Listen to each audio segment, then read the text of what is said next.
मैं इस बात को पहले से ही कह रहा था, बार बार कह रहा था कि लोग इस बात पर ध्यान नहीं दे रहे हैं। इसी में खुश हैं कि जोलानी बन गया राष्ट्रपति सीरिया का, लेकिन जोलानी खुद ही हिजड़ा है। अरे अलकायदा का आतंकवादी, उसके ख्वाब में बस यही था कि मेरे सर पर जो इनाम रखा है अमेरिका ने वो हट जाए और मेरी आईडी क्लीन हो जाए, मेरी जो इमेज है वो साफ हो जाए। उसको वो मिल गया। वो तुम्हारे मुल्क के लिए क्या करेगा, लेकिन लोग इसलिए खुश थे कि जोलानी आ गया और जोलानी कट्टर है, जबकि कट्टर पट्टर कुछ नहीं। उसने बनते ही, राष्ट्रपति बनते ही, घुसपैठ करते ही जब सीरिया में नरसंहार शुरू किया करना, तो सीरिया में हमारे और भी बहुत सारे सुन्नी भाई हैं। आप भी कंफर्म कर लेना, अहले सुन्नत आलिम दीन को सर में गोली मरवाई थी इसने। तो ये जो आधी अधूरी जानकारी पे उछलते हैं ना हिंदुस्तान के मुसलमान, ना उछलें, धोखे में रह जाते हैं हम। यहाँ पे हमें अपनों से ही चोट मिलती है, इस बात का भी ख्याल रखें।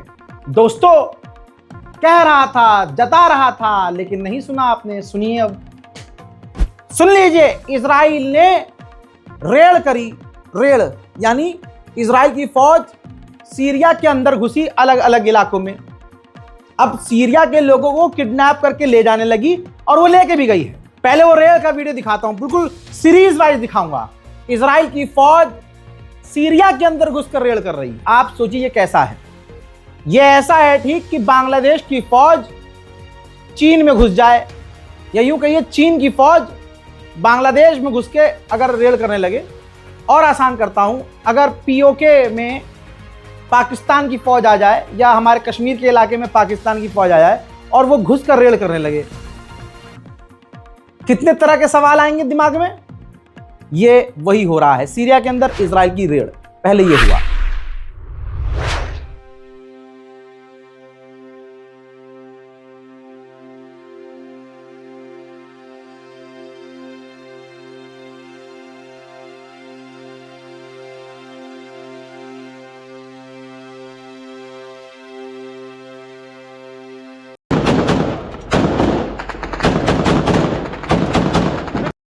מחבל!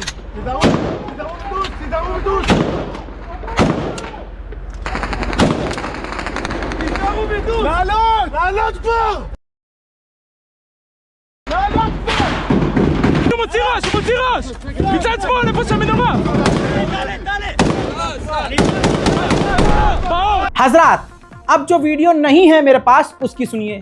इसके बाद हुआ यह है कि जब इजराइल की फौज रेड के दौरान गोलीबारियां भी कर रही थी, तो अब सीरिया के आम लोगों ने सामने से गोलीबारी की, जिसमें इजराइल की फौज के एक दो जवान हल्के फुल्के घायल हुए। भगदड़ मची, वो पीछे भाग गए। फिर इन्होंने रोते हुए हवाई मदद मांग ली। अब इजराइल को बहाना चाहिए था कि हमारी फौज पे हमला हुआ है। अबे सुअर के कुत्तों, जब तुम दूसरे देश में घुसोगे तो उनका तो राइट बनता है तुम पर हमला करने का, लेकिन नहीं। जब राष्ट्रपति जोलानी जैसा हिजड़ा हो तो क्या होगा। हुआ क्या भाई, अब उसके पास बहाना था कि हमारी फौज पर बड़ा हमला हुआ, इजराइल की फौज पर सीरिया में। उसने वो बहाना बनाकर सीरिया के बड़े बड़े इलाकों पर खौफनाक बमबारी कर डाली।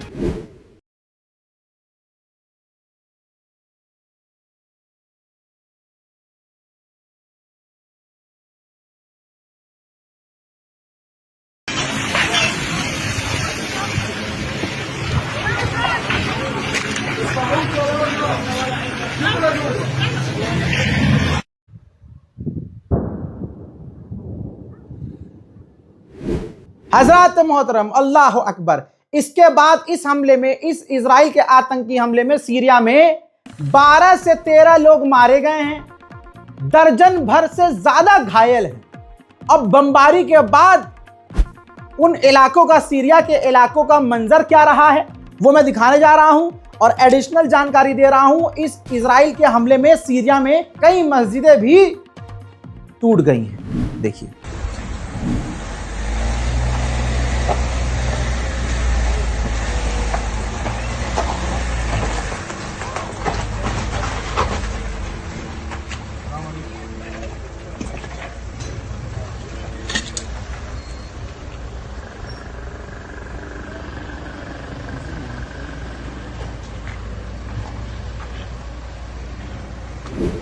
अल्लाह अकबर। इसके बावजूद सीरिया के ऊपर इजराइल के ड्रोन लगातार उड़ते हुए देखे जा रहे हैं।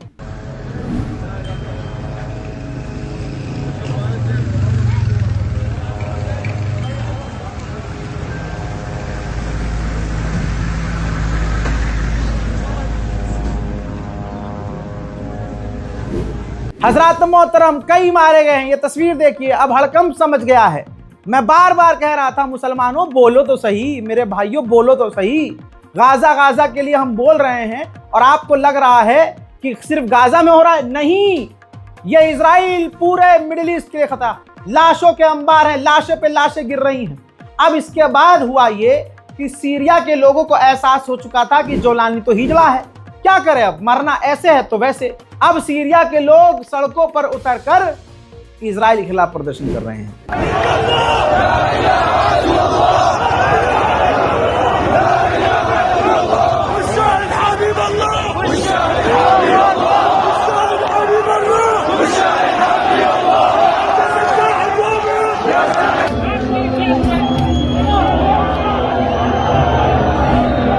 जब ये सब कुछ हो गया, तब हिजड़े जोलानी को एहसास हुआ कि यार बोलना चाहिए। ये देखिए, फिर हिजड़े जोलानी ने ऑफिशियल लेटर जारी किया कि हम इजराइल के इस हमले की निंदा करते हैं।